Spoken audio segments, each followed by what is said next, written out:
Siz şikayətinizlə nə batır mı? Mənim qılçalarım çox pis ağrıyır. Ağrıyan sağ qılçamda, sol qılçamda damarlar tutulmalı. Sol qılçada damarda tutulma var.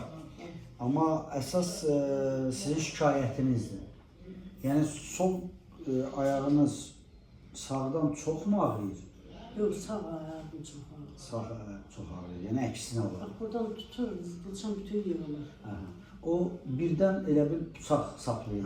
Elə bir ağrılar olur. Elə sancağa tutulur qılçam. Deməli bu damar tutulması ilə əlaqədar deyil. Yəni siz onu fikirləşərsiniz ki, damar tutulması ilə əlaqədardır. Xeyr, o deməli siz sinirlə əlaqəli olan bir şeydir. Ona görə biz nevroloqla bir məsləhətləşəcəyik.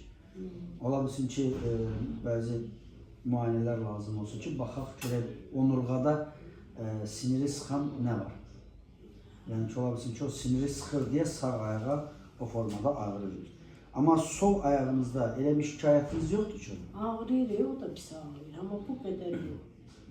Parmaqlarımın, ayağımın altında elə yumru-yumru belə daşlar. Nəyə görə bu sualı verirəm? Çünki burada bir damarda tutulma var. Amma o biri damarlar işləyir. O biri damarların hesabına ayaqda qidalanma var. Hal-hazırda sizə damar açmaq və ya anju etmək məsləhət deyil. Onu ötəy nəzərdən deyirəm ki, bir müalicə yazar, baxaq, görək, əgər müalicənin effekti olduğu təqdirdə davam edir. Tam olaraq indi bir damarın tutulmasına görə ora müdaxilə eləməyin nə qədər bizə xeyri var, nə qədər zərəri var, yəni ona aid olaraq bir müalicə yazar.